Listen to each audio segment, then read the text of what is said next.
Hi guys, welcome my YouTube channel. आज मैं आपको केवाईसी के बारे में बताने वाली हूँ। केवाईसी क्या होता है और केवाईसी क्यों ज़रूरी होता है। केवाईसी का पहले हम समझ लेते हैं कि फुल फॉर्म क्या होता है। केवाईसी का फुल फॉर्म होता है नो योर कस्टमर, मीन्स आप अपने कस्टमर के बारे में जानें। केवाईसी में कुछ ओबीडीज़ होते हैं, मीन्स मैं इसके बारे में डिटेल में आपको बताऊँगी।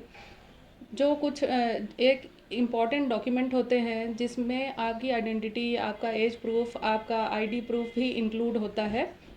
इससे ही आप अपनी पहचान बता सकते हैं किसी देश में कहीं जाने में।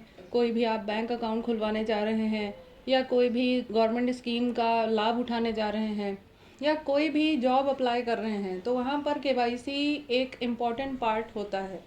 केवाईसी में अब मैं आपको बताती हूँ कि कौन कौन से हम डॉक्यूमेंट्स अटैच कर सकते हैं, कौन कौन से डॉक्यूमेंट शो कर सकते हैं। जैसे कि पहला कि हम 3 भागों में केवाईसी को बांट लेते हैं। पहला होता है आईडी प्रूफ, दूसरा होता है एड्रेस प्रूफ और तीसरा होता है आपका एज प्रूफ। 3 भागों में बांटने के बाद अब मैं आपको बताती हूँ कि कौन कौन से डॉक्यूमेंट और ऑफिशियल वैलिड डॉक्यूमेंट्स होते हैं जिनको हमने इन 3 कैटेगरीज में डिवाइड किया हुआ है। पहले सबसे पहले मैं आपको ये बता देती हूँ कि ऑफिशियल वैलिड डॉक्यूमेंट्स क्या होते हैं। ऑफिशियल वैलिड डॉक्यूमेंट्स में आपका आधार कार्ड आता है, वोटर आईडी कार्ड आता है, पासपोर्ट आता है, आपका लाइसेंस आता है, ड्राइविंग लाइसेंस आता है। इसके अलावा अगर मनरेगा का कोई कार्ड है वो भी हम कंसिडर करते हैं, जैसे जॉब कार्ड हो गया मनरेगा का, या लेटर इशूड बाय रजिस्ट्रार। तो ये ऐसे डॉक्यूमेंट्स होते हैं जिनको हम ओबीडी में कंसीडर करते हैं। अब आता है आईडी प्रूफ। आईडी प्रूफ में कुछ ऐसे डॉक्यूमेंट्स हैं जिनको हम ले सकते हैं, कुछ ही सर्टेन डॉक्यूमेंट्स हैं। जैसे कुछ ऐसे डॉक्यूमेंट हैं जो आईडी, एड्रेस और एज प्रूफ तीनों होते हैं। जैसे आपका पासपोर्ट है, पासपोर्ट आपका तीनों प्रूफ होता है, सभी तरह का प्रूफ होता है ये। जैसे इसमें आपकी एज भी शो होती है, आपका नाम भी, आपकी आइडेंटिटी भी शो हो रही है और आपका एड्रेस भी इसमें मेंशन रहता है। तो दिस इज़ कंप्लीट आईडी। इसके अलावा ड्राइविंग लाइसेंस हो गया, this is also complete ID. इसमें आपका एज प्रूफ भी आप प्रेजेंट कर सकते हैं, आपका नाम भी इसमें दिख रहा है और आपका इसमें एड्रेस भी आता है। This is complete ID. इसके अलावा आईडी प्रूफ में पैन कार्ड कंसीडर किया जाता है, आधार कार्ड भी कंसीडर किया जाता है, वोटर आईडी कार्ड भी हम लेते हैं अगर वो कंप्लीट डिटेल के साथ है तो। कभी कभी वोटर आईडी और आधार कार्ड में डैश डैश ऐसा एक मल्टीप्लाई का निशान आता है और उसके बाद सिर्फ डेट ऑफ बर्थ की जगह में ईयर आता है, तो उस बर्थ ईयर को हम कंसीडर नहीं करते कंप्लीट आईडी प्रूफ में। इसलिए हम पैन कार्ड, पासपोर्ट और ड्राइविंग लाइसेंस, वोटर आईडी और Aadhaar card in condition of complete date of birth के साथ हम कंसीडर करते हैं।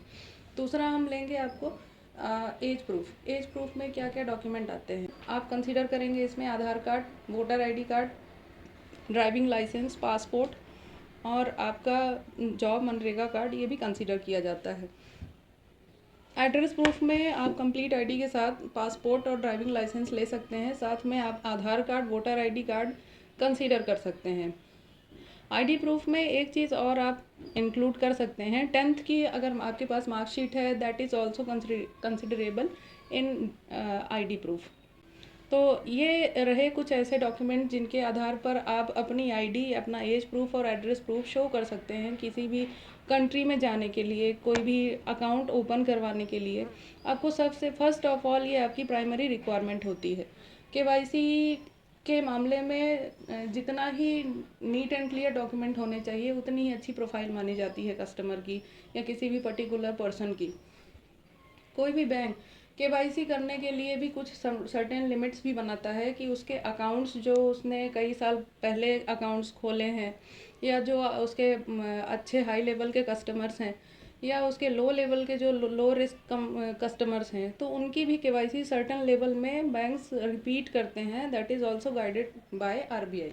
सो फ्रेंड्स, आपको आज का ये वीडियो कैसा लगा आप ये हमें कमेंट करके ज़रूर बताएं। वीडियो को लाइक करें, शेयर करें और चैनल को सब्सक्राइब करें। और कैसा लगा आपको ये वीडियो आप कमेंट करके हमें ज़रूर बताएं।